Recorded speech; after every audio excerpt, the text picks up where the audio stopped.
São Paulo, a cidade que cresce mais rapidamente no mundo.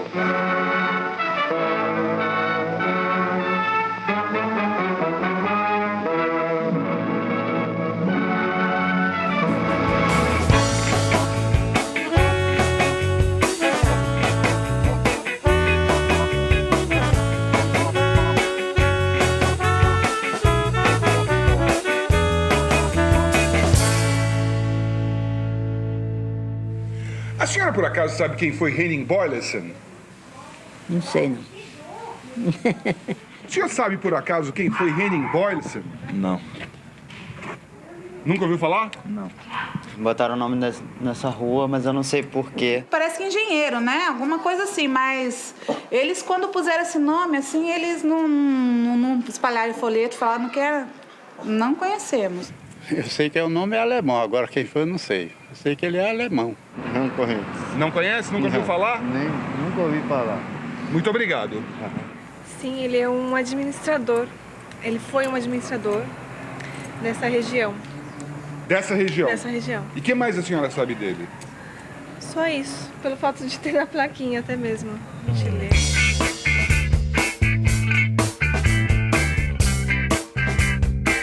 Decreto número 10.437, de 3 de abril de 1973. Item 2.0. Rua Henning Boylessen. A rua conhecida atualmente por Rua C. Da placa deverão constar os seguintes dizeres: Administrador de empresas, 1916-1971. From American Council, Sao Paulo, to Secretary of State, Washington, D.C. Confidential. Henning Boylessen, who was machine gunned to death this morning on street near his residence, was well known to consulate. He was a naturalized Brazilian of Danish origin, a principal official of Ultra Group, president of Ultra Gas, headed by Perry Eagle. Understood he worked closely with latter in Sao Paulo, an activity leading to 1964 revolution. He had very close relations with local military commanders and told Undersigned several times, at first over 2 years ago, that he was collaborating with the military in anti-terrorist campaign, especially in Operação Bandeirantes. Ambassador, who wrote that? I did.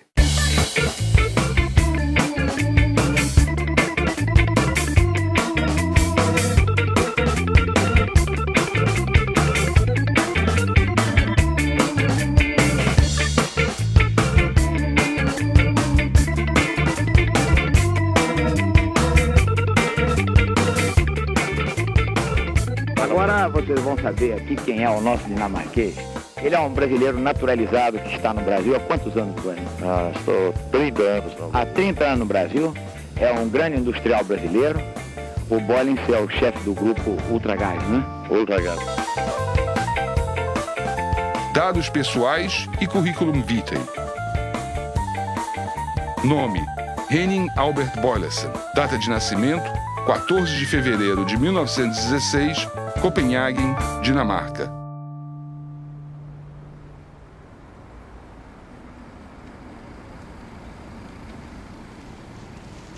Here I have a census telling us something about Henning Boylessen's family. I can see that his father, Albert Johan Boylessen, was born in 1884 and that he was employed in building construction as an ordinary painter. They were living at CT Barfodsvej at Frederiksberg.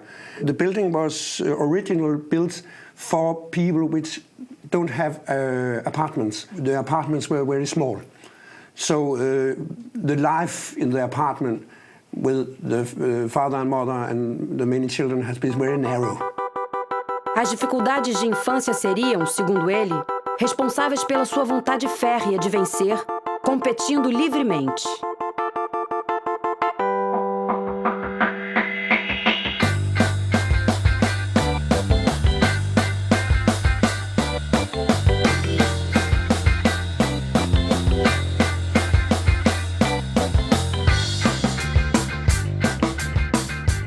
according to the teachers or according to the school, he was a bit superficial. He was, he was not doing his schoolwork, he was a bit lazy, and he was forgetful. Enquanto lutou boxe, cuidava da saúde como se fosse um profissional.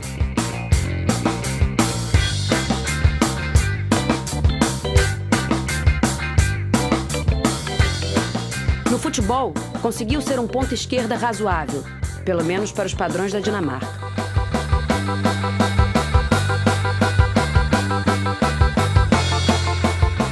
Foi quase sempre o primeiro aluno da classe. Well, most of his grades are below average, including his grades in English, German, math. Some of his grades are above average. First of all, if you can look at it here, in sports, in woodwork. But the main part of them are below average.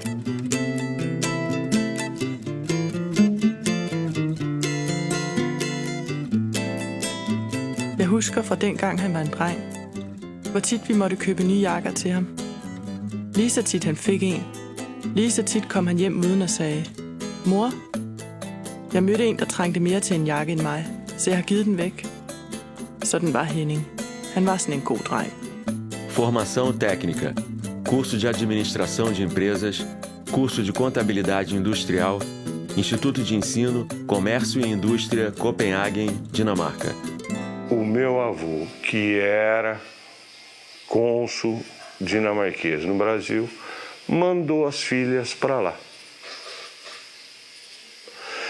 As duas filhas mais velhas. Ora, uma delas começou a namorar com o meu pai. A outra começou a namorar com o irmão do meu pai. Deu-se a ordem, tá certo, para que ela, a mais nova, viesse de volta para o Brasil. Ela trouxe o meu pai junto. Já casada.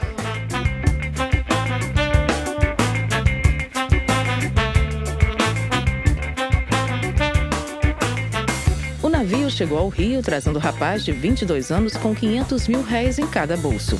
Uma volta de ônibus para conhecer a cidade tão famosa na Europa.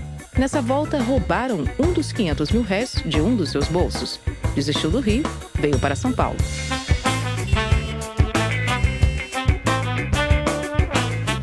Documentos, por favor.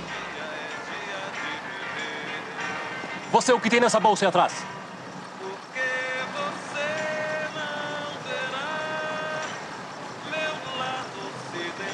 E houve não apenas um acordo completo dentro da nossa organização, como dentro do MRT, porque os companheiros de lá também nos disseram que era unânime dentro da organização, que ele era uma pessoa que podia e que devia ser justiçada em represália, quer dizer, que estava na hora deles começarem a pagar também, não apenas o soldadinho que chegava na hora do combate com a gente, um cara lá, um PMzinho daquele, chegava num combate, levava 3 tiros e morria, enquanto os grandões, os figurões, continuavam frequentando os salões, continuavam aparecendo nas colunas sociais e matando nossos companheiros daquela forma como estavam matando. Os paulistanos gostam de ir à noite e dançar um samba no seu clube entre amigos.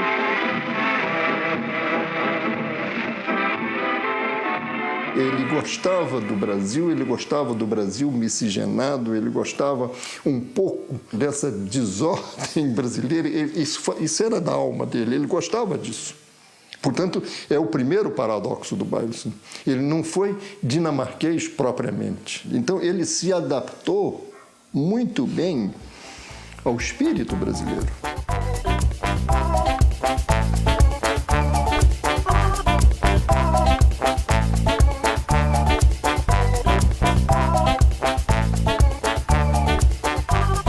A simpatia dele era extraordinária. Na verdade, ele parecia um brasileiro. Ele era um brasileiro. A aparência dele era uma pessoa forte, decidido, e todo mundo sabia que ele tinha sido ex-lutador de boxe, uma coisa assim. Então, ele se apresentava como um machão, assim, sério. Henning Albert Boyleson var en person, der gjorde stor indtryk på en lige fra første færd. Og han mindede meget om den amerikanske skuespiller Kirk Douglas, ja. Ja, han var jo en flot fyr og en meget dygtig mand. Og vel også en meget idealistisk mand, når det drejede sig om hans politiske synspunkter og hans arbejde. E o Boyles era uma figura boa, agradável, simpática, falante, extrovertido, gostoso. Empresário que havia trocado a Dinamarca pelo Brasil, homem que havia criado centro de integração entre empresa e escola, homem que, em função de ter filho com deficiência visual, tinha uma grande ação social junto a crianças e adolescentes, apaixonado pelo Brasil, que gostava de futebol, de caipirinha, que ouvia Chico Buarque de Holanda. Ele era cara muito bacana e pensava como a gente, né? Pensava como a gente. Então, quando pensa como a gente, sempre har en certa afinidade. Han havde udstråling, han havde det, man kalder karisma. Når han kom ind i et lokale, så for at bruge en kliché, så fyldte han ligesom hele lokalet. Så forstummede samtalerne, så lyttede man til Henning. Så han havde, hvad vi kalder, en meget stærk naturlig myndighed og udstråling. O Boyles que está na minha memória era o idealista. Era homem puro e era homem íntegro. En hård mand og en mand, som jeg tror, man ikke sådan blev venner med umiddelbart, men en respekteret mand. Cargos ou funções ocupadas. 1942-1950, chefe de contabilidade Firestone do Brasil.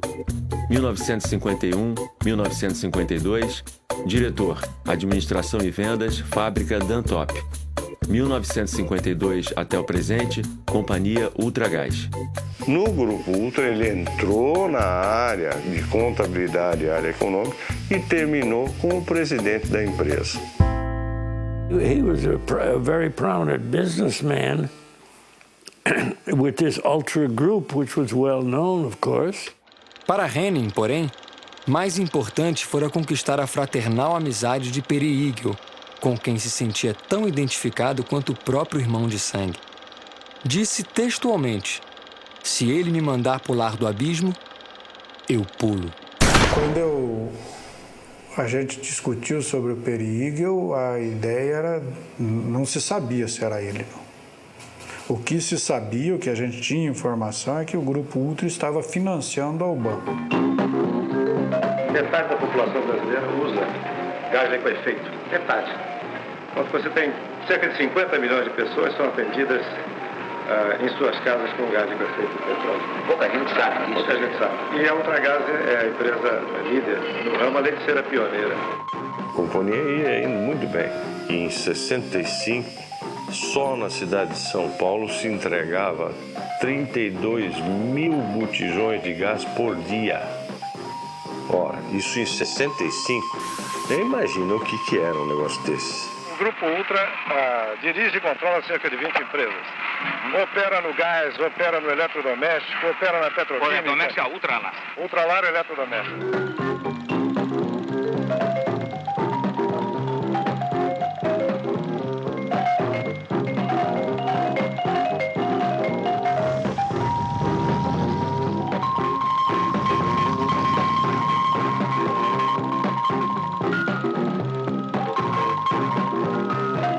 Vocês vêm aí com aquele que é o presidente da Ultragaz, o meu amigo Boyles.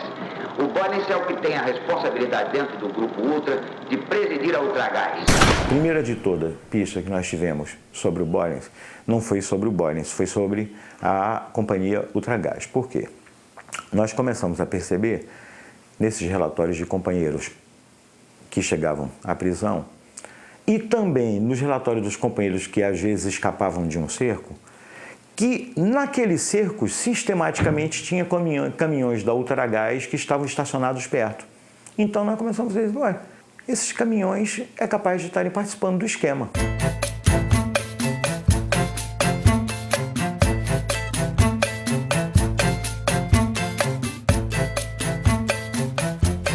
Ele fazia propaganda da miscigenação e até não só fazia propaganda, como inclusive ele ostentava, eu várias vezes vi, ele, por exemplo, gostava de mulatas, mas não era uma coisa escondida, era uma coisa efetivamente quase que oficial. Jamen, jeg hørte en masse forskellige ting, og jeg oplevede det også jo, altså det hed sig, at Henning havde 2 husstande.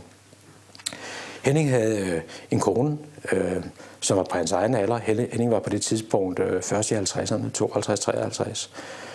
Og med hende havde han også et par børn. Men Henning havde så ligesom forladt den husstand og havde etableret sig i en ny husstand med en yngre kone. Jeg husker ikke, om han havde børn med hende. Men han var stadigvæk loyal med den første kone. Besøgte hende af til og opretholdt hende økonomisk osv. Ele teve esse segundo Porto.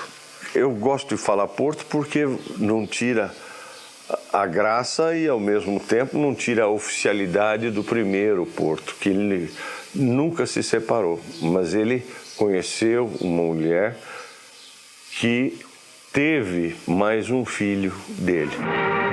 O futebol é o jogo predileto dos paulistas. Um estádio magnífico, como este de Pacaembu, pode comportar 80.000 torcedores entusiastas nos grandes dias de campeonato. Quando eles começaram a perder o jogo, ele já descia aquela porra lá e chegava naquele, essa divisória, tem aquelas grades de ferro assim, pulava por cima daquela bosta lá e já descia para dentro da geral.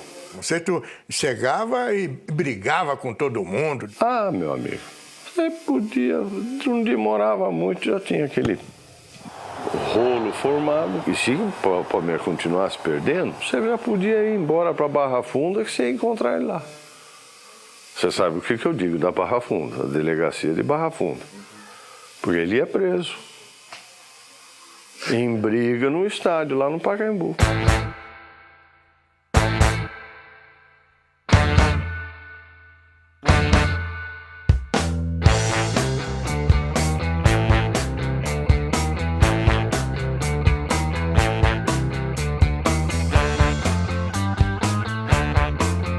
O presidente João Goulart, que defende com ardor as reformas de base, principalmente a reforma agrária, comparece à grande concentração popular e ali expõe os altos propósitos do seu governo nesse sentido.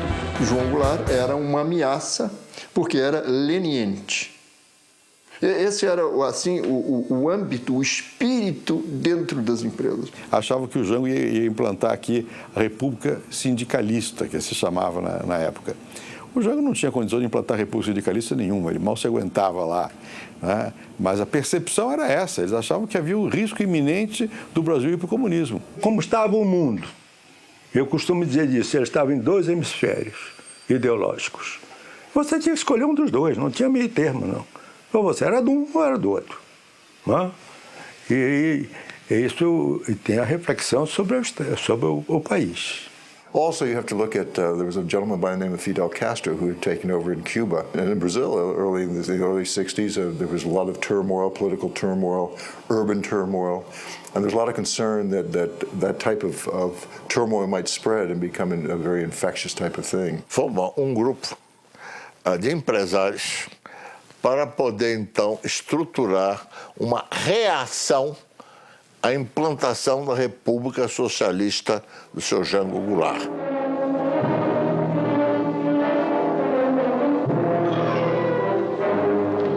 Aonde nos levarão as crises, o descalabro administrativo, a desordem? Aonde nos levará a omissão das chamadas elites? O tempo é pouco. O Brasil não pode esperar mais. Então, dentro das empresas, pensava-se assim, o empresário pensava assim, porque efetivamente ele temia a catástrofe. Ou seja, um governo comunista, ou que outro nome queira se dar. Começou-se aí o contato, por meu intermédio, do civil com o militar. Então tinha jornalistas, tinha empresário que estavam mais ou menos da causa. E vários grupos desses se reuniam, às vezes, para trocar ideias. Eu participei aqui em São Paulo.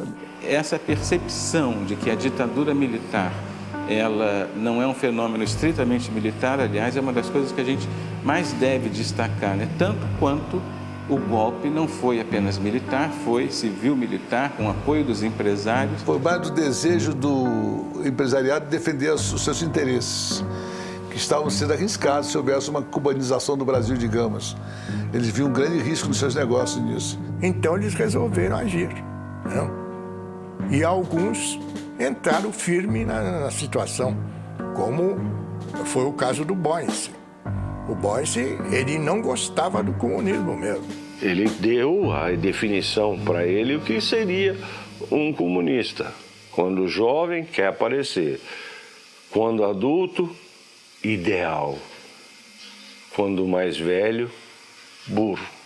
Og så mente han, at Brasilien skulle, hvad skal man sige, sådan, være et sted, hvor der ikke var kommunister. Det så han altså rødt, når han stod der. Comunista, det var han ikke klar. Ele era uma pessoa simplesmente inserida dentro desse pensamento e que genuinamente acreditava que era uma catástrofe que se avizinhava e que, portanto, pegar em armas ou se defender ou, enfim, fosse lá como fosse, era uma coisa perfeitamente legítima. Quando houve a precipitação,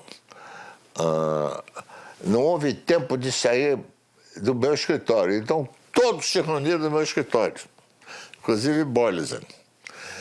E a maioria de nós, muito armado, né? Boyleson, por exemplo, tinha naquela ocasião, me lembro disso claramente, uma metralhadora que era uma arma muito moderna para a época. E as Forças Armadas, elas próprias, mais do que ameaçadas, foram chamadas, praticamente intimadas, a cumprir a missão que o momento lhes impunha. Restabelecendo a ordem e livrando o país dos trapos vermelhos que ameaçavam sufocá-lo.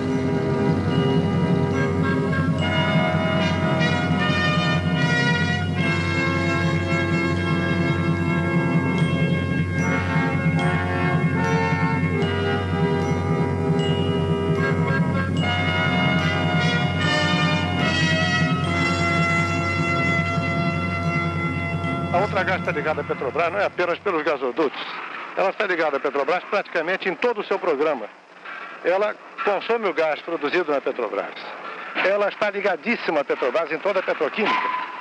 Ela é sócia da Petrobras na Petroquímica União, sócia da Petrobras na Oxiteno e ela vai consumir ureia produzida pela Petrobras na Bahia. Porque a Petrobras tinha um monopólio.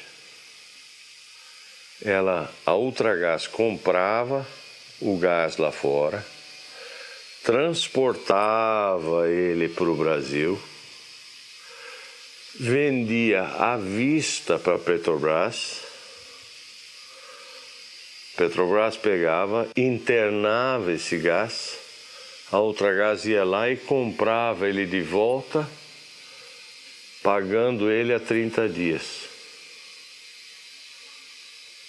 No dia seguinte, esse gás já estava em São Paulo e vendido à vista. Então, isso, quer dizer, você tinha um capital de giro negativo, financiado por um banco excepcional que era a Petrobras. A Petrobras faz o Brasil entrar definitivamente na era da petroquímica. Com isso, progredirão a indústria de plásticos, a têxtil, a de tintas e principalmente a de inseticidas e adubos, diminuindo os custos atuais dos produtos em 50%. Ele pessoalmente frequentava a Operação Bandeirante, ia ver os presos e assistia a sessões de tortura.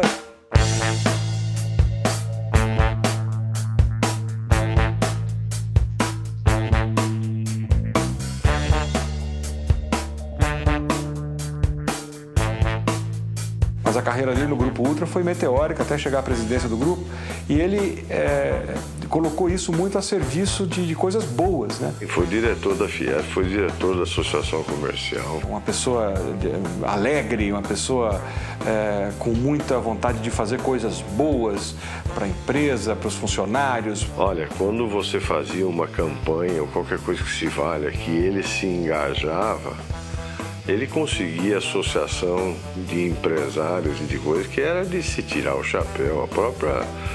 O próprio Centro de Integração Empresa-Escola. O Boris criou aquele CIEE, que até hoje ainda existe. O título de O Homem de Relações Públicas de 1964 foi conferido ontem à noite ao senhor Henning Albert Boyleson. Henning Boyleson said, "But I didn't want to do that. I didn't want them to appoint me as this economist of the year. And I said, well, why? So he said, you always have to stand behind. You should never be in front. Be behind. That's the way to do it. I alt, hvad der blev sagt om ham. Manden havde gjort lynkarriere. Han kom for ingenting i Danmark. Havde en baggrund som bogholder. Og steg jo meget hurtigt til tops og blev nok den mest magtfulde og indflydelsesrige danske erhvervsmand i Brasilien. Kære Adam, det glæder mig meget at kunne meddele dig, at kongen den 17. af denne måned har udnævnt Henning Bøjlesen til ridder af Dannebrogsordenen. Han fik jo så også en udmærkelse af Frederik 9. For det, han havde gjort som forretningsmand, og hans deltagelse i Verdensbanken og så videre. Og der talte man jo ikke noget om de rygter, der gik om andre ting. If, for instance, that the Danish state or the royal family had been criticized for conversing with a guy who was involved in torture, it would be an embarrassment that something would have to be done. But nothing came forward. There was no news. It was not news at the time. Nobody cared to know about what Bøjlesen was doing in his spare time in Brazil.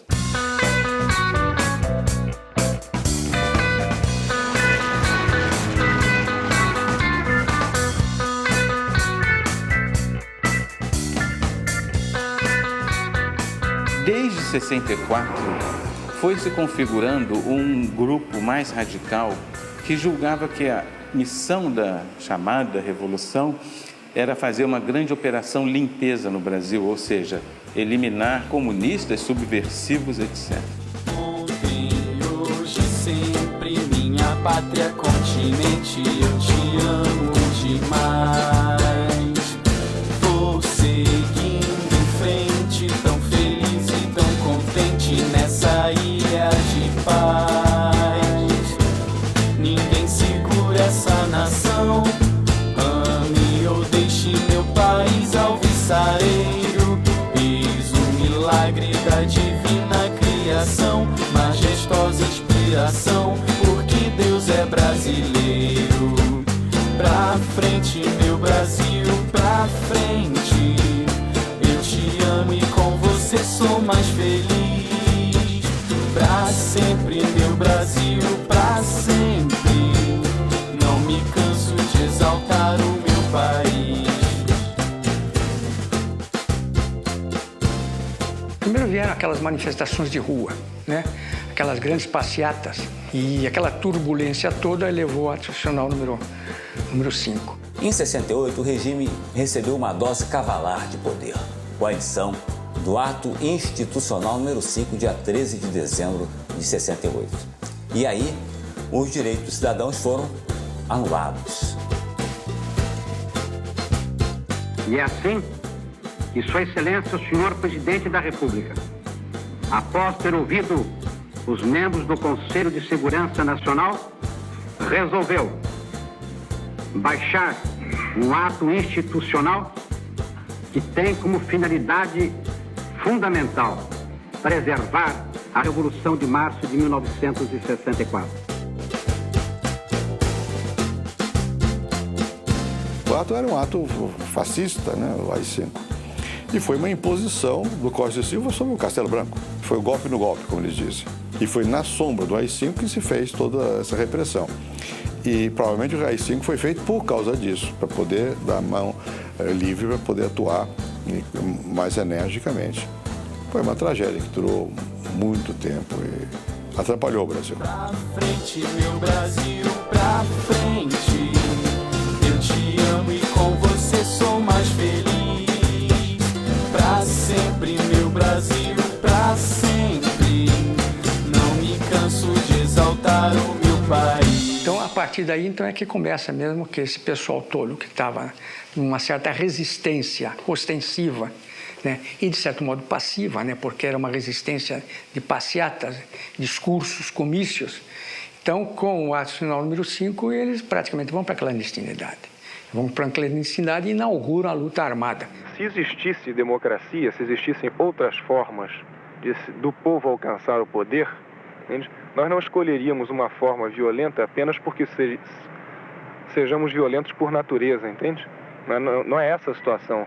Nós adotamos aquela forma que é a única possível dentro da situação histórica que vive o Brasil, entende? Não existe outra possibilidade do povo chegar ao poder, a não ser pelas formas armadas. Pouco depois do AI-5, em 68, né, nós, em abril de 69, afinal fizemos uma conferência política e nos constituímos realmente como uma organização de luta armada. Nós passamos a compartilhar formalmente aquela ideia muito específica da época, né, de construir uma ofensiva revolucionária contra a ditadura. Assalto!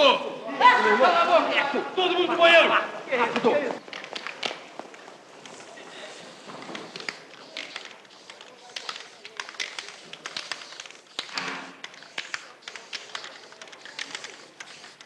O aumento do número de assaltos a bancos e as atividades da assim chamada guerrilha urbana, a estrutura da segurança pública estadual não dava conta de combater. O presidente da República, Marechal Costa e Silva, acompanhado de autoridades civis e militares, chega a Rosário, no Rio Grande do Sul, a fim de assistir naquele estado às grandes manobras militares realizadas pelo Terceiro Exército.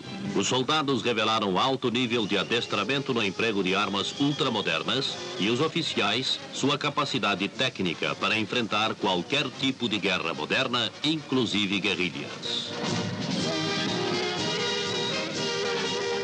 Porque era uma guerra que nós não estávamos muito preparados. O exército não está muito preparado para uma guerra de inimigo interno. Ela não está preparada para isso. Eu diria que as organizações armadas no Brasil, elas se beneficiaram muito em toda uma primeira fase da relativa desorganização da polícia política brasileira. A polícia política brasileira era uma polícia política, assim como as esquerdas brasileiras, acostumada a uma luta política aberta sob as referências democráticas, né? E já estava nesse diapasão já há uns 20 anos, quando houve o golpe de 64. De sorte que ela estava particularmente despreparada para identificar e desbaratar organizações de vanguarda clandestinas que atuavam numa dimensão guerrilheira, né? O Brasil pode estar certo de que as Forças Armadas estão capacitadas a assegurar sua proteção contra os inimigos e salvaguardar a democracia, a liberdade e a justiça.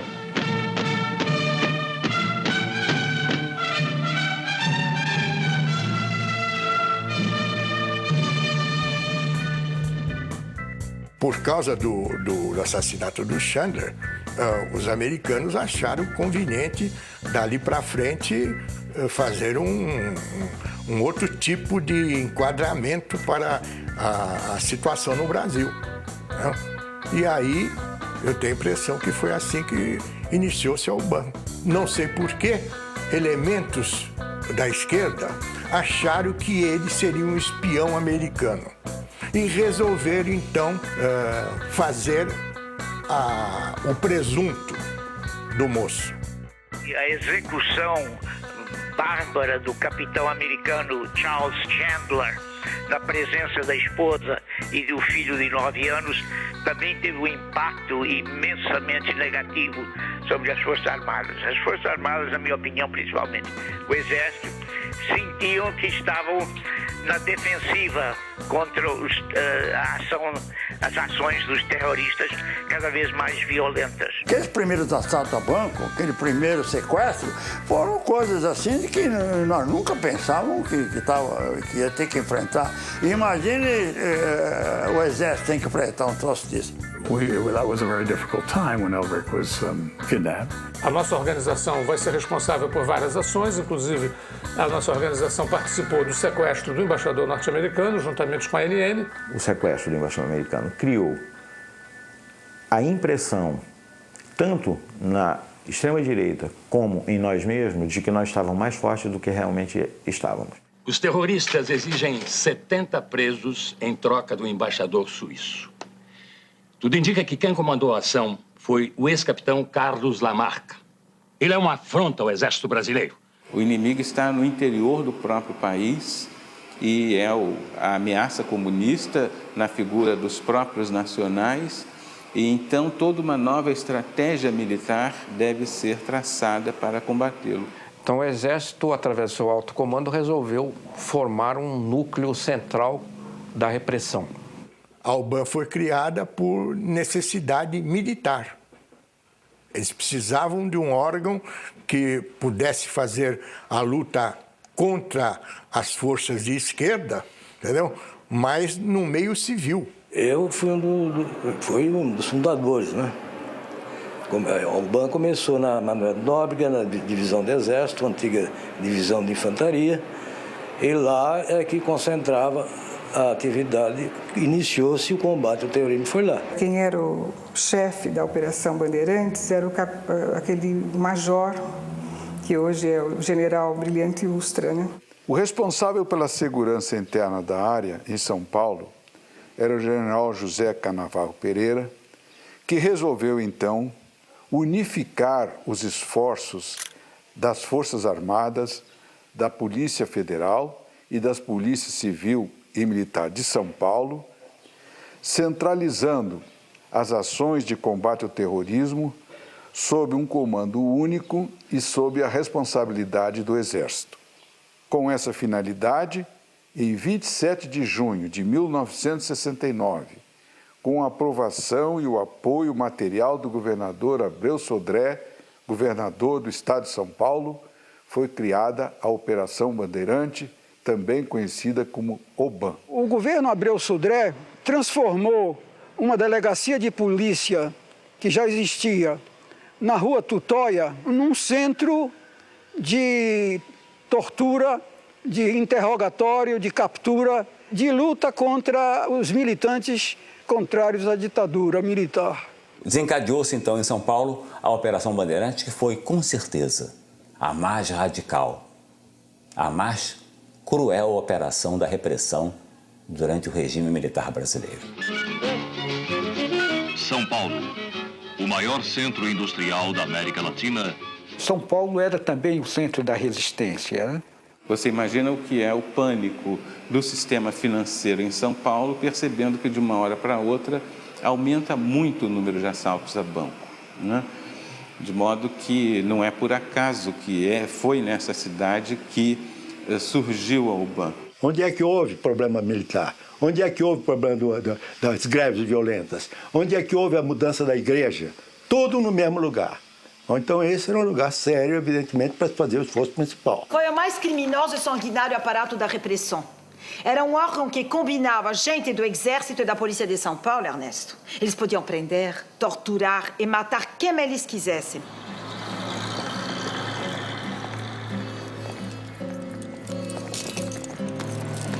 Mostra isso. O que é isso, René? Mostra aí. Isso você vai ver daqui a pouco, cara. Entra logo aí. Peraí. Aumentando, pô. Pega sua coisa. Sai. Sai. O Exército entendia que precisava descobrir a origem dos atentados, a origem dos roubos a banco, a estrutura da organização militante armada e entendeu que os melhores policiais disponíveis seriam aqueles da Delegacia de Roubos.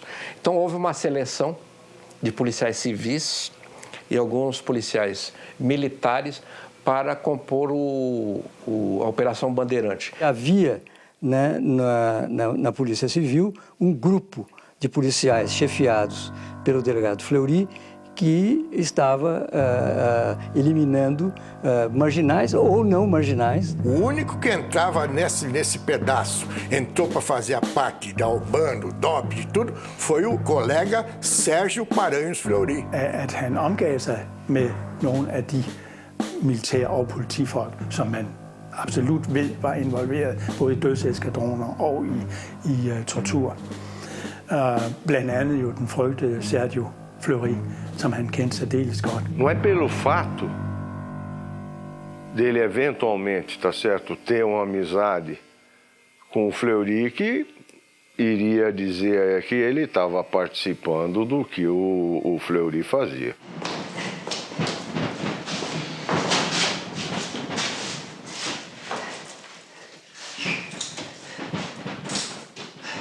Tira a roupa. Tira a roupa, terrorista, filho de uma puta! Já nessa ocasião, o delegado Fleury tinha um pé claro, né, na área da repressão política. A ideologia do esquadrão era a eliminação sumária de marginais, que ele transplantou isto para a Operação Bandeirante. Terrorista de merda! Para, porra! Tô perdendo a paciência, hein? Ele era um monstro, né? E ele drogado sempre, ele era uma pessoa assim de uma... Você sentia, né, uma coisa ruim mesmo dele, tinha prazer, né? Traidor da igreja. Traidor do Brasil. Habilidosamente, os militares cultivaram o que eu chamaria de um certo pânico na classe empresarial. Os empresários também entraram nesse esquema de pânico e saíram da legalidade, porque, na verdade, a UBAN era uma organização mais ou menos clandestina. Se esse pessoal, ou seja, a esquerda armada, conseguir êxito no que está pretendendo, vocês, empresários, estão perdidos. Vocês estão fritos. Então, a obrigação de acabar com eles é nossa, militares, e é de vocês, empresários, também. Nós precisamos da ajuda de vocês. Nós temos a capacidade profissional de força militar, força terrestre. Agora, recursos não temos. A chefia do Exército, principalmente, segundo o Exército, chegou à conclusão que chegou o momento de apelar para o setor privado, principalmente o setor privado estrangeiro, para fazer esse setor ver que também teria eventualmente poderia ter um impacto sobre esse setor se as forças terroristas vencessem. I think it was a very small, very smart, competent people, but it was not. I don't really think it was a major threat to the Brazilian government. A tese era: hoje somos nós, amanhã poderão ser vocês. Então nós precisamos de apoio a fim de poder realizar as nossas missões eficazmente. E esse apoio seria apoio financeiro, não é? O Exército planejava operações, precisamos disso, disso, disso. E isso nós temos, isso nós não temos. Ou quem pode arrumar para a gente? Pode arrumar para a gente, o Vidigal pode arrumar para a gente, eles têm relação aí fora. E para eles ficava mais fácil eles ligar com outros civis do que você. O Exército tem ligação com 10, 20, 30 civis. Então, 2 ou 3 civis de peso desse, de respeito, servia de ponte com os outros. Então, muita gente cooperava, não era ele. Ele servia de ponte, que ele dava o aval de que não era dinheiro para botar no bolso, pô. Você está me dizendo que empresas privadas pagavam a polícia e os militares para torturar e matar? Eu não faço isso porque quero. Isso o quê? Isso, dar dinheiro ao Garcia. Dinheiro para quê? Para combate à subversão. Que parece que toda quinta-feira tinha uma reunião, um almoço, né? E ele levava sempre a reboque o ministro Delfim Neto. E o próprio ministro da Fazenda reuniu empresários em São Paulo para pedir dinheiro na luta contra a subversão. O Delfim respondia perguntas eventuais, o doutor Gastão passava o chapéu e disse: bom, agora vamos fazer as colaborações para a UBAN. Há muita gente influente que contribui. E eu não posso ficar de fora. Por quê? Porque eu perco o crédito, perco as concorrências. E passava a bandeja e nessa bandeja iam sendo depositados os cheques. Então os empresários sacaram seus cheques e o primeiro deles passou o cheque para o Bolas. Ele olhou e devolveu e disse: faça um no valor dobrado. A Operação Bandeirante tinha uma estrutura precária. Tanto é que tinha o chefe, e 2 subordinados, que era eu e outro sargento, que coordenava tudo, coordenava as equipes, coordenava tudo, mandava as equipes para não sei para onde, mandava não sei para onde. Então, não tinha. Depois com o destacamento, aquilo foi compartimentado, tinha um setor de informações, tinha um setor de análise, tinha um setor. Aí a coisa começou a funcionar, percebeu? E provavelmente aí tinha verba já, porque já era um quartel que tinha verba destinada. Tomás, você está me dizendo que a sua companhia financiava esses animais? Eu disse pode ser. Como é que você... Como é que eu o quê, Ernesto? Você tem alguma ideia do que estava em jogo? Você acha mesmo, nessa tua santa ingenuidade, que empresas como a nossa iam deixar ir pelo ralo centenas de milhões de dólares de investimento assim, sem mexer um dedo? E o apoio para nós era importante, quer dizer, não só como informação, como estrutura, e era para nós uma participação que interessava, porque era o meio civil que estava se mobilizando, porque afinal de contas, sozinho você não ganha guerra nenhuma. No fundo, isso foi importante politicamente para o regime, porque solidarizou setores empresariais com o regime. Vocês também estão com a mão aqui. Esse que foi o símbolo. Não é por causa do dinheiro em si. Dinheiro o governo tinha. O que foi o apoio político, que ficava, digamos, selado através do dinheiro. Secret. The most enthusiastic supporters of the regime are the industrialists of Brazil, centered in Sao Paulo, the rapidly growing metropolis in the southeast. Industry has benefited most from the government's economic policies, and its leaders maintain close ties with the military establishment and the finance ministry. Existe até uma lista que chegou a ser divulgada, né, com os maiores contribuintes, em que aparecia, se não me engano, como número 1, justamente a Ultragás. Esta é uma lista de empresas que financiavam a tortura e foi encontrada com o grupo que matou Boylston. Mostram os papéis. Thomas não se interessa em pegar o papel. Ernesto pega para examinar. Diversas multinacionais como o Grupo Ultra, a Ford e a General Motors, entre outros, financiaram a Operação Bandeirante, projeto piloto da repressão que resultou na criação dos DOI-CODE. It makes sense that big American firms, as well as Brazilian firms, would want to try and contribute as much to establish a peace and to keep any type of revolution from occurring. Since he was so prominent in all these other aspects, getting money, for example, for Bandeirantes, that would excite the interest of our station chief, I'm sure. So he would probably approach Boylston, try to get some information out of him. He could do that without being an agent, of course. O americano nunca financiou coisa nenhuma. Ele via com bons olhos o movimento, porque qualquer regime diferente, tipo Cuba, aqui para o americano não era. De modo que ele, como conselheiro, eles sempre tiveram, eu tive muito contato com a CIA. Eu pessoalmente, tive contato com a CIA. Eu era elemento grato da CIA. National Security Agency. Dear Mr. Litevsky, this responds to your Freedom of Information Act request for any material on Henning Albert Boyleson, funding of Operação Bandeirantes, OBAN, U.S. government relations with Operação Bandeirantes, and DOI-CODE. These documents remain classified top secret and secret. The documents are classified because their disclosure could reasonably be expected to cause exceptionally grave damage to the national security. E quem quis colaborar, colaborou. O Boyle, por exemplo, sempre foi um dos primeiros que se prestou.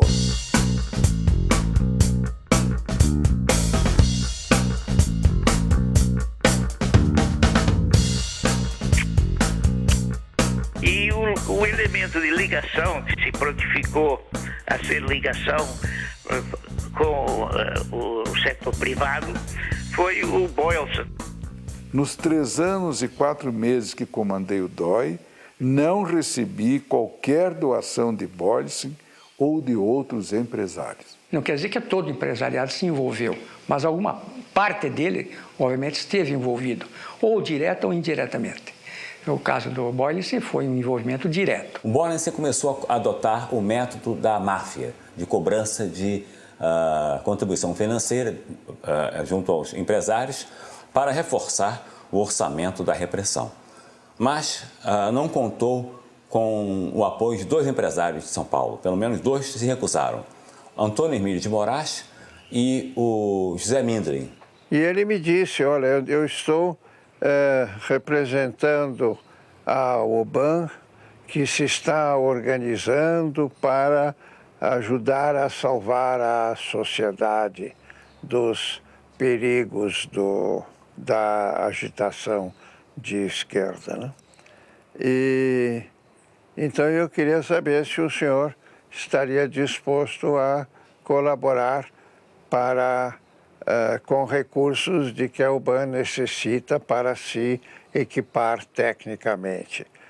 Então já juntamos duas informações. A Ultragás está colaborando botando caminhões para cercar nossos companheiros. 2, a Ultragás está participando da caixinha. Então, aos poucos, está se formando um padrão. Que organização é essa? Do governo? Não, são grupos. Que grupos? Pessoas, voluntários, entende? Daquela turma da Fiesp, você pode quase todas incluí-las ali, entre os colaboradores. Na indústria automobilística também, né? Nas indústrias de material pesado também. E Boyles era uma pessoa importante no esquema de financiamento, mas não era a única. Tinham pessoas no mesmo nível de importância que ele, banqueiros. E quando eu digo banqueiro, estou falando dono de banco. É inegável que a participação do Boyles era municipal do que nacional. Enquanto um amador aguiar, sem que ninguém percebesse, sem que haja demérito nisso, ele tinha uma participação nacional e reservada, que deixava-o participar dos destinos da nação brasileira com muito maior intensidade do que o Boyles. A Folha de São Paulo era um jornal que cedia suas caminhonetes para o trabalho da UBAN, né? Para disfarçar os agentes da UBAN nas suas operações de busca e captura, né, e investigação.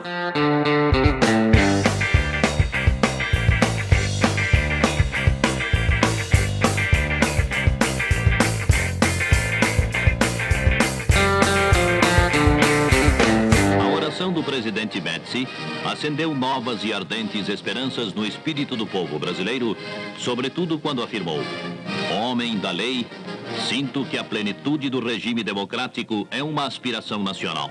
Nós podemos dizer, em termos de democracia do Brasil, que só existe uma democracia no Brasil, que é a democracia da tortura. Tortura-se todos, torturam-se desde os mais pobres aos mais ricos, desde as crianças até as pessoas velhas. A única democracia que existe no Brasil é esta. Não é bem uma democracia, é mais o igualitarismo. É o igualitarismo da tortura. Eu acho isso um exagero dos maiores, como tantos outros exageros dessa turma da esquerda festiva. Hoje à noite vai haver uma sessão. Está a fim de ir? Bem, Sessão do quê? Tem de vez em quando. Alguns de nós, às vezes, participam. Participa do quê, porra? De interrogatórios. Hoje vai ter um.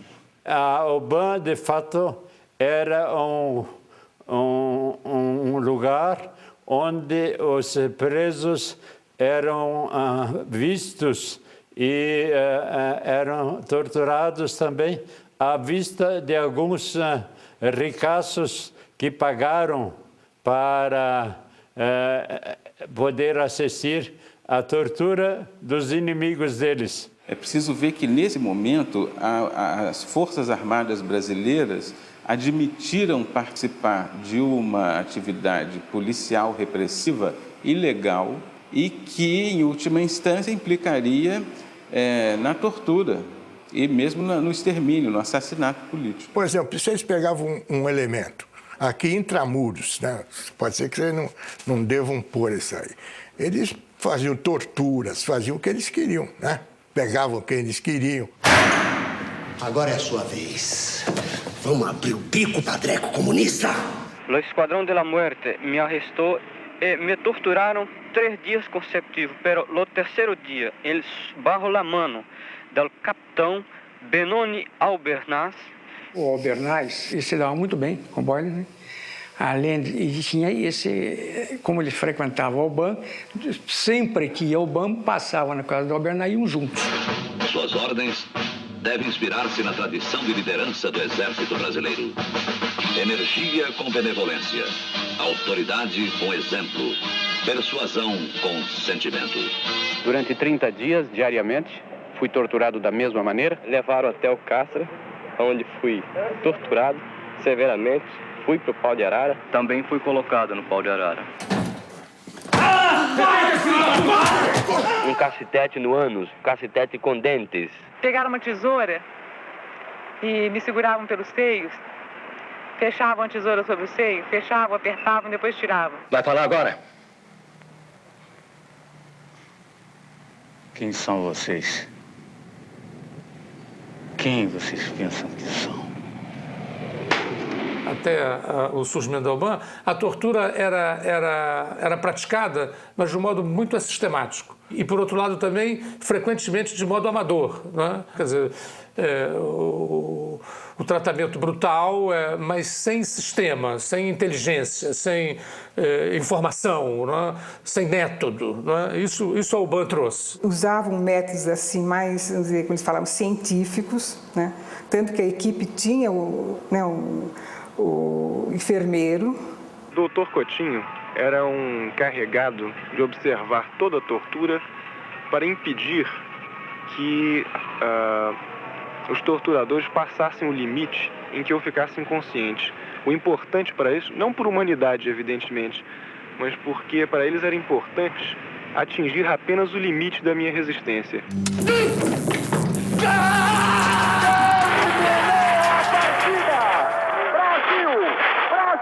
Brasil, tricampeão mundial de futebol. O Brasil não é mais o país somente do samba, do futebol, de Pelé, mas é também um grande campeão da tortura. Final de 69 ou início de 70, quando a gente, nessa coordenação, nessa direção nacional da ELN, recebe uma informação dos presos da UBAN de que tinha um estrangeiro, dava-se uma descrição de uma pessoa e que estava participando das torturas e que provavelmente seria do grupo Ultra. Henning havde flere profiler, vil jeg sige. Han var et sammensat menneske, bestået af flere personligheder, vil jeg sige. Han kunne være meget, meget venlig, sådan som jeg oplevede ham. Men jeg kunne også fornemme, at Henning kunne blive extremamente agressivo. Alguma coisa na formação do Henning Boyles como pessoa fez com que ele tivesse um lado escuro, extremamente cruel e sádico, e que ele, com todas as coisas, digamos, boas que aconteceram aparentemente com ele ao se tornar uma pessoa tão integrada ao Brasil, esse lado escuro ele não conseguiu suprimir, ou não tentou suprimir. Era forte demais, talvez, para que ele controlasse. In the back of the record, there's a small note of an incident in the schoolyard. Apparently there has been a conflict or trouble in the schoolyard where he has not been involved, but the thing is that some children have been doing some troubles in the schoolyard. Teachers have come to them and told them to behave, put them up against the wall, which you did in those days. And Henning Albert Boyleson apparently had his fun that the other children were being punished by the teachers. Well, didn't actually take part of it, but stood a bit behind and watched it. And apparently it was serious enough that the teachers noted it. Ele é exemplo vivo do quanto a criatura humana não se encaixa em nenhum parâmetro, para o bem ou para o mal. Os mistérios da natureza humana são complexos, mas é raro você ver um personagem onde os dois extremos convivem, dois extremos tão opostos, né? Porque todo mundo tem o seu lado mais escuro. Isso é da natureza humana, mas uma dualidade a esse ponto, para mim, até hoje, misteriosa. Ele era o próprio personagem ficcional porque ele concentrava em si toda a complexidade humana. Então, nenhum personagem de ficção é melhor do que um personagem que concentra tamanhos paradoxos, né? Brasil! Brasil! Brasil!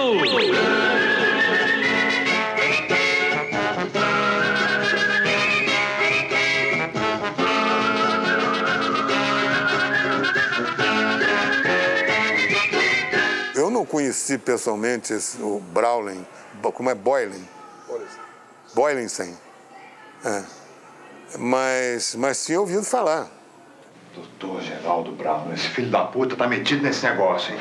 O filme fazia um contraponto entre a euforia do Brasil na Copa do Mundo e o que se passava nos bastidores e nos porões, digamos, da época do governo militar. E todo mundo também sabia da Operação Bandeirantes, aquela coisa toda. Então, eu criei um personagem que tinha, que tem um nome parecido. Doutor Geraldo Browning, seu tempo já acabou. Começa a fugir. Para mim, você é um homem morto. Porque eu queria fazer um filme naquele momento que pudesse ser exibido. Eu li o roteiro, o Roberto Farias me apresentou logo nos primeiros meses em que eu era presidente da Embrafilme, se não nos primeiros dias. Achei que era um roteiro importante, interessante. Eu sabia que podia dali resultar algum problema. O filme foi exibido no dia 26 de março e no dia 27 ele foi interditado pela censura.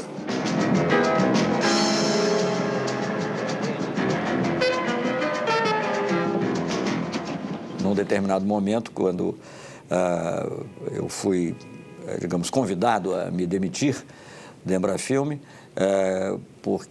por alguma pessoa do establishment político-militar na época que disse, não, mas é claro que o filme não é um filme de ficção, o filme se referia à Operação Bandeirantes. Eu falei, bom, é óbvio que isso era evidente. O que diferenciou Boylensen dos outros empresários é que ele, de certo modo, era um homem fanatizado ou talvez sádico.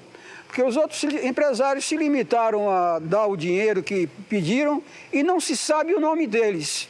Aí começava-se a ouvir que a figura do Boylensen era uma figura controvertida, que ele tinha um papel que extrapolava o simples contato financeiro que os empresários, a ligação que existia entre os empresários ao BAN, que ele tinha, na verdade, o prazer sádico de assistir a sessões de tortura e, eventualmente, participar delas. Essas informações foram se avolumando. Primeiro, de que ele recolhia dinheiro, era um dos caixas, um dos tesoureiros desse esquema de financiamento ao BAN, e depois com as informações de companheiros presos de que ele participava pessoalmente da tortura, das sessões de tortura no BAN. Ele perguntou o que eu tinha, né? Então, falei com ela, nós usamos aí um método, ela não tem assim, né? Não está podendo andar, mas vai voltar, né? Mais tarde eu vim saber, né, pela descrição física, que era o presidente da Ultragás, né? Que a gente já sabia antes, né, que ele colaborava com o BAN. Era dele, do instinto dele. Ele era um cara assim, você está entendendo? Um cara que topava esse negócio, gostava disso. Eu me lembro da postura dele assim, bem distante, né, uma pessoa, olhar frio, assim. E achei estranho, porque ele era totalmente diferente, né, do pessoal que ia lá, né, quando era militar mesmo, né. Entrar um cara que não tem nada que ver com polícia nessa faixa e começar a frequentar, todo mundo fica alertado. Que tortura. Que deve ter havido, houve agora planejar e botar, inclusive, um civil para torturar. Peraí. O fato do Boylensen ter participado de tortura, eu acho isso uma bobagem das maiores. Ele visitava o DOI-CODE, às vezes fazia refeições no DOI-CODE. Assumiu o comando do DOI no dia da sua criação, em 29 de setembro de 1970. Boylensen foi assassinado em 15 de abril de 1971. Nesse período, ele esteve uma única vez no DOI em dezembro de 1970, quando foi me cumprimentar pelo Natal. E ele frequentava constantemente a Operação Bandeirantes, a sede da Operação Bandeirantes. E gostava muito do pessoal, trabalhava. A gente sentia nele até um guerreiro também, como éramos nós. A gente sentia nele também um guerreiro.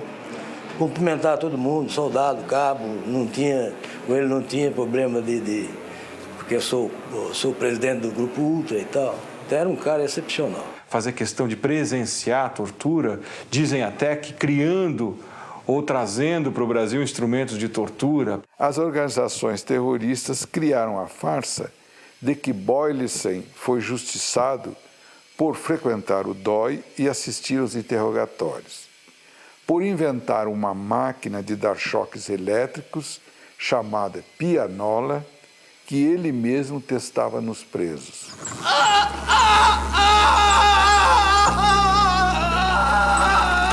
O choque elétrico parece a mim e a maioria dos companheiros a pior das torturas. O choque é corrente contínua, não é um pequeno choque de 1 minuto. Há um companheiro que ficou no Brasil que sofreu um choque contínuo durante 20 minutos. Existem diversos instrumentos para dar choques elétricos, entre eles a pianola Boylissen. Adquirida nos Estados Unidos e trazida para o COD-DOI de São Paulo pelo industrial Henning Albert Boylissen, a pianola tem um teclado como os instrumentos musicais, que ao serem premidos, fornecem uma descarga elétrica em escala crescente. Ninguém sabe bem o que era exatamente aquela pianola, a não ser que ela era, evidentemente, uma bateria de choques elétricos acionados num teclado. Preso pelo DOPS de São Paulo, Olavo Hansen foi imediatamente levado para o DOI-COD, onde ele foi torturado. Na volta, os companheiros de cela de Olavo ouviram dele o relato das torturas sofridas. Obrigado a despir-se, sofreu espancamentos, pau de arara, afogamentos e choques elétricos, agora aplicados por um aparelho mais sofisticado e conhecido como pianola Boylissen. Jeg tror, der var en eller anden form for dødsdrift på en eller anden måde. Måske også længsel efter den kultur, han kom fra på en eller anden måde. Men den kultur, han så kom over til, gav ham nogle flere muligheder. Den gav ham mulighed for at udleve alle de der laster og skal vi sige, mørke sider, som han havde. Det han aldrig kunne udleve i Danmark. Der var han blevet stoppet af vores systemer her. Men der kommer han over til en land, hvor han opdager, at der er måske sådan en eller anden form for til selvbord, hvad det angår. Der kunne han udleve alle de der mørke sider, han havde. Det kunne jeg egentlig godt fornemme.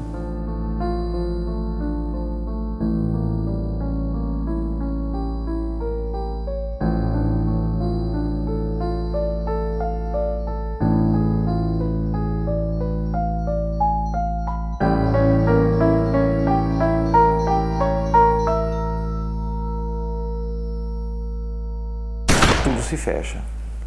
Diretor da Ultragás, a Ultragás emprestando os caminhões, a Ultragás participando da caixinha e o diretor da Ultragás dirigindo uma sessão de torturas. O Monsieur Boylissen, além de financiar, tinha prazer em assistir e participar das sessões de tortura na sede da UBAN. Ele foi visto lá por militantes presos e a informação chegou ao comando da guerrilha que condenou Boylissen à morte. É um estigma, esse homem é o mal, né? E talvez do outro lado achasse que ele era o bem, né? Porque ele ficou assim uma espécie de mito, não? Uns achavam que ele fazia uma coisa espetacular, outros não achavam, e assim era a coisa. E os esquerdistas não topavam ele, de jeito nenhum. Tanto que armaram o acontecimento que deu origem à morte dele. Reservado. Declarações que presta Antônio André Camargo Guerra, organização a que pertence, MRT, que em janeiro próximo passado, quando o declarante esteve na Guanabara, recebeu uma relação de 3 nomes: Henning Arthur Boylissen, Peri Igel e Sebastião Camargo, os quais deveriam ser levantados pelo MRT e que tal solicitação partiu de Carlos Lamarca. O Lamarca é que foi quem pediu o levantamento de 3 pessoas, 3 empresários, que ele achava, primeiro aquela velha história do CIA, são da CIA, etc. e tal, que eram o Boylissen, que estaria na lista do Lamarca como um X, como se fosse prioridade. O comando da guerrilha teria recebido um bilhete com 3 nomes. O nome do Boylenssen, o nome do Peri Igel, que também era do Grupo Ultra, e o nome do Sebastião Camargo, que era o maior empreiteiro de obras públicas do Brasil, da Camargo Correia. Dizia-se na época que essa era uma lista de empresários para fazer um levantamento da rotina dessas pessoas, para que eles fossem eventualmente sequestrados, não necessariamente assassinados. Nós sabíamos disso alguns meses antes do acontecimento. Nós já sabíamos que ele estava sendo manjado. Henning var bestemt bevæbnet. Altså Henning havde truffet sine forholdsregler, fordi han vidste, de var efter ham. Så han havde installeret en maskinpistol, eller 2 maskinpistoler, på den indvendige side af sin bil. En på højre siden til medpassageren, og så en han selv brugte. Aliás, dizem que eles têm uma lista de gente importante para sequestrar e matar. Eu não quero nem pensar nisso. Foi aconselhado várias vezes a ter segurança. E assim mesmo ele não queria segurança, simplesmente não queria. Não, faço isso sozinho, porque eu resolvo as coisas sozinho. Ele era destemido. Jeg synes, det er utroligt dumt af ham. Han bare var taget afsted alene, for jeg tænkte, manden må skulle da vide, at det ville gå galt på et eller andet tidspunkt, det der. Han stod på listen som dødsdømt. Så der får alle mulige tanker. Jeg begynder at analysere situationen og tænke, jamen, er det en eller anden form for dødsdrift, eller et eller andet, men nu skal vi altså have gjort en ende på det her, for de får ramt på mig på et eller andet tidspunkt. Eu mesmo só tive conhecimento da lista depois da morte dele. Aí surgiram uma lista. Hoje em dia, esse negócio de segurança é uma coisa muito séria. Eu morro de medo de sequestrarem o Geraldo. Dizem que tem uma lista. A reação do Boylenssen foi, no meu entender, individual, espontânea. Foi a reação de um esportista que está enfrentando o seu adversário. O comunista para ele era o adversário. Então eu vou enfrentar para matá-lo ou para morrer. E ele matou e morreu. Dentro da nossa organização, eu propus que fosse transformada essa ação de sequestro em ação de justiçamento e nós, então, sumariamente condenamos o Boylenssen à morte. O plano de assassiná-lo, na verdade, era para ter sido realizado na véspera, no dia 14 de abril. É uma data inesquecível. 14 de abril de 1971. Bom, ele morreu a 15 de abril, na manhã de 15 de abril. 14 de abril. Eu saí de lá às 20 e pouco da noite da palestra para a casa dele. Essa que está no retrato talvez seja a sua última fotografia. Essa que está ao meu lado aí deve ser a sua última fotografia. E na hora da despedida eu fui até a porta. Quer dizer, veja o risco que nós corremos, viu? Fomos até a porta. Um dia antes do acontecimento, nós alertamos novamente que estava para acontecer. E aí aconteceu. Foi encurralado numa esquina em seu próprio carro e assassinado à luz do dia.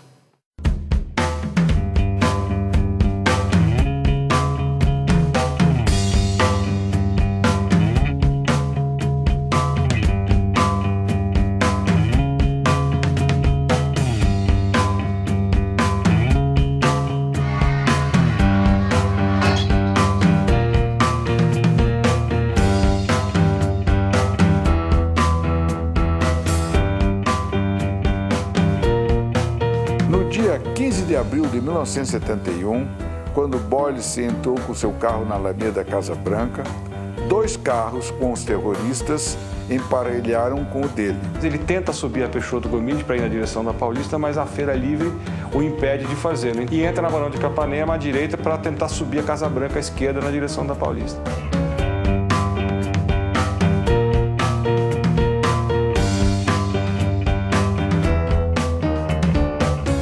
Quando ele chega na esquina da Alameda Casa Branca, ele para. Ainda dentro do carro, é disparado um tiro de fuzil nele para evitar que ele tentasse alguma saída com o carro. A ideia foi tirá-lo do carro.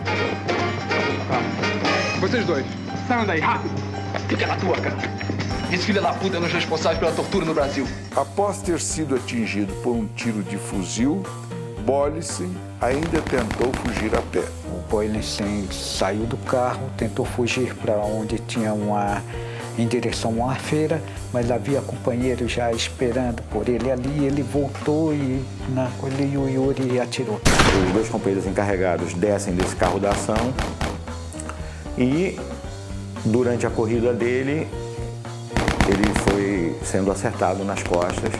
Foi trucidado com rajadas de metralhadora que o atingiram nas costas e no rosto.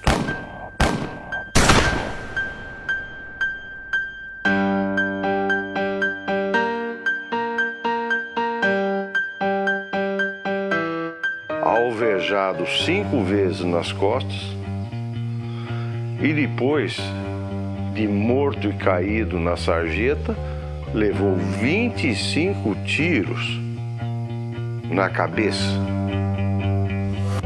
Nesse instante, do outro carro que o seguia, desceu um indivíduo armado de metralhadora. Já caído, sem nenhuma possibilidade de reação, o industrial foi fuzilado friamente.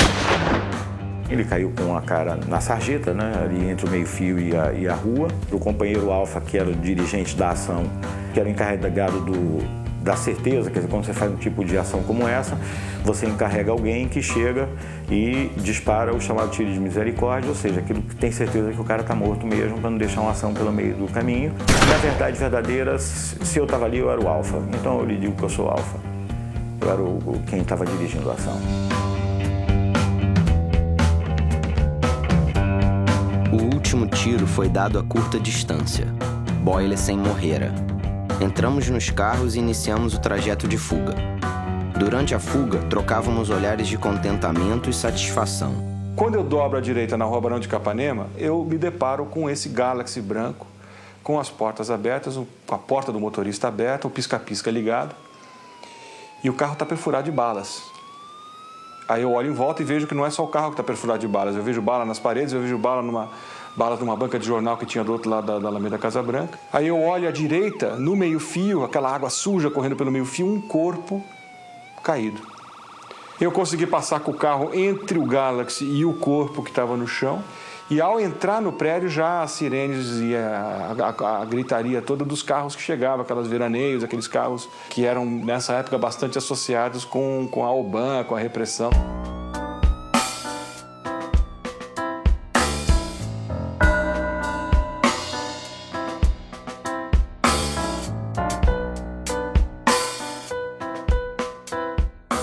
Vi os miolos da cabeça dele a meio fio.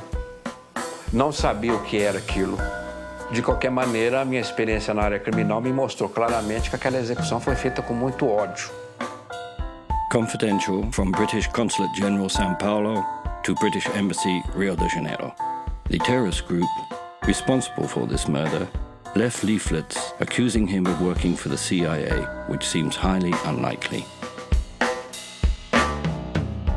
A rua estava infestada de folhetos que tinham sido jogados sobre o corpo e pela rua. Sobre o corpo de Boylessen, mutilado com 19 tiros, jogaram panfletos dirigidos ao povo brasileiro, onde faziam a seguinte ameaça: como ele, existem muitos outros, e sabemos quem são. Todos terão o mesmo fim. Não importa quanto tempo demore. O que importa é que sentirão o peso da justiça revolucionária, olho por olho, dente por dente.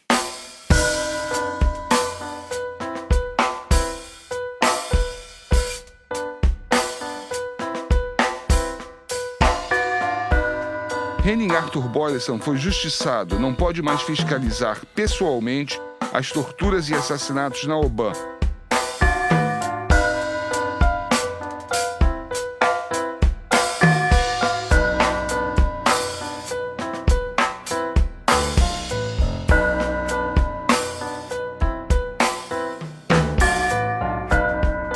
This audacious and wanton killing of Boylessen has shocked and alarmed São Paulo more than kidnappings or other previous acts of terrorism.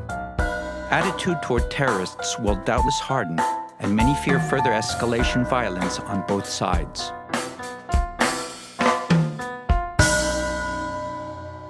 Quando ele foi morto, lá de uma maneira cruel, nós não aprovamos a morte, de jeito nenhum. Não queríamos derramamento de sangue, mas também não podíamos celebrar uma missa por alguém que era protestante, que tinha outra crença e não acreditava na Santa Missa. Então, eles me pediram para celebrar a missa, eu disse não. Não posso celebrar a missa por ele, posso celebrar a missa pela paz, mas não por ele, nem nomear o nome dele. Um espanto, mas ao mesmo tempo sem surpresa. Eu fui pego de uma surpresa total quando me ligaram para o meu serviço de manhã dizendo que o meu pai tinha sofrido um atentado terrorista e que tinha sido morto nesse atentado terrorista. Até hoje eu me pergunto, mas por quê? Confidencial. Presidência da República, Serviço Nacional de Informações, Agência Regional de São Paulo. Foi sepultado na manhã do dia 16 o senhor Henning Albert Boylissen, assassinado por terroristas em nome do MRT e da ALN. O crime, que contou com requintes de crueldade, impressionou profundamente a população. Colaborava intensamente com as autoridades militares no combate ao terrorismo, tendo ajudado materialmente de modo substancial a montagem da Operação Bandeirantes. Dava a essas organizações policiais seu apoio incondicional, o que lhe valia a amizade de grande círculo de militares e de autoridades policiais. Lembre-se que Boylissen se expunha muito, frequentando inclusive a sede da OBAN, onde muitos presos devem tê-lo conhecido. Não há praticamente outras pessoas com o mesmo grau de envolvimento físico. O envolvimento do meu pai com a Operação Bandeirante? Não. Isso eu tenho certeza. Como também tenho certeza de CIA e outras bobagens, isso aí eu tenho certeza. Não. Primeiro que não tinha nem ideologia suficiente para isso. Havia diversas teorias. Quem que poderia lucrar com a morte dele? Havia pelo menos 3. Eu apenas vou citar uma, que eles acharam que ele foi liquidado pelos comunistas. Os outros 2 eu não quero nem falar. Eu acho que o Boylissen foi um utópico. Foi um idealista e que, pela sua natureza humana altamente extrovertida, aberta, foi uma vítima de si mesmo. Quando veio essa notícia da morte do Boylissen, né, isso foi comemorado. Os meios políticos e empresariais condenaram veementemente o brutal assassinato. A Assembleia Legislativa suspendeu seus trabalhos em homenagem à memória de Boylissen. Seu cortejo fúnebre emocionou a cidade de São Paulo. Senado Federal, 15 de abril de 71. Homenagem de pesar pelo falecimento do industrial Henning Albert Boylissen, assassinado por terroristas na cidade de São Paulo. Ele não nasceu no Brasil, mas posso afirmar, não havia ninguém mais brasileiro. Via o futuro, amava a nossa terra.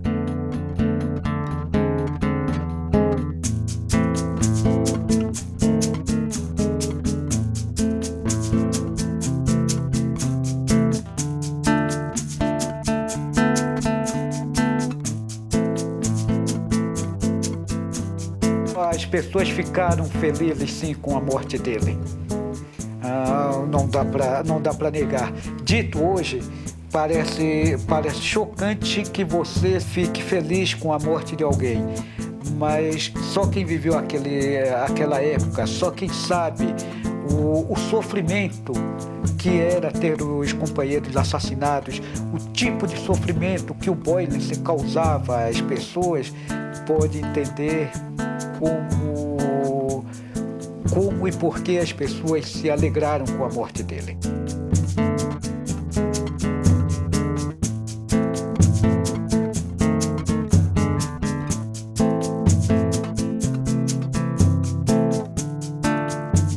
Naquela época era assim, tá do meu lado ou tá contra mim? Tava contra. Então, ninguém de boa formação não vai ficar feliz que o outro foi assassinado. Mas, enfim, é um a menos, né? Do outro lado. Mas o pessoal fala no bode, porque ele foi assassinado. Escolheram ele para dar um exemplo para os outros. Mas eu citaria uns 10 outros aqui, mas não vou citar porque... Eu não achei que se pudesse caracterizar essa eliminação do Boyce como um ato de terrorismo. Eu acho que foi mais uma atitude de dar um alerta ao empresariado de que eles não estavam, ainda que protegidos pelos órgãos de segurança, não estavam imunes a uma solução radical. Para mim é um crime que até hoje está lá impune.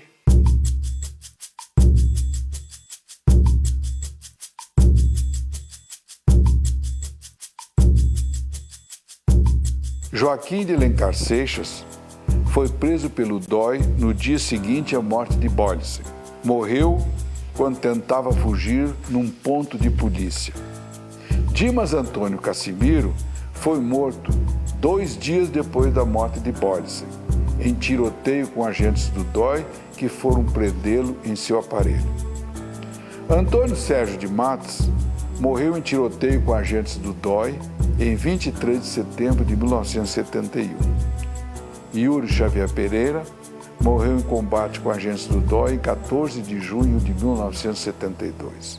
Carlos Eugênio Sarmento Coelho da Paz é professor de música no Rio de Janeiro. Eu até hoje sofro e sofrerei sempre as mortes que vivi, as mortes que eu morri, a morte que eu não morri e as mortes que eu cometi. Gregório Mendonça, segundo informes, faleceu no Rio Grande do Sul recentemente. E Laerte Dornelles Méliga, até pouco tempo, era o subsecretário de Planejamento, Orçamento e Administração do Ministério das Cidades, na gestão do ministro Olívio Dutra. Gilberto Faria Lima e José Dan de Carvalho devem estar vivos, pois não constam da lista de mortos e nem da de desaparecidos.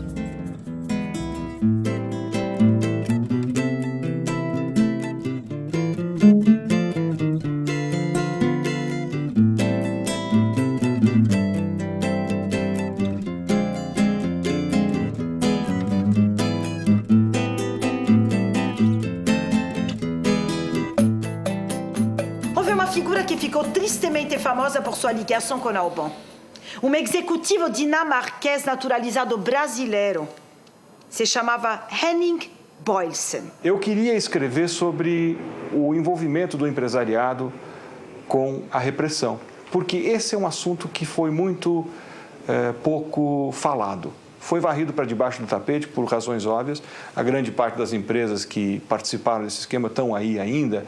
Então, não é do interesse dessas empresas e também não foi do interesse do governo após a redemocratização mexer nisso. O fato é que esse assunto ficou um tanto esquecido.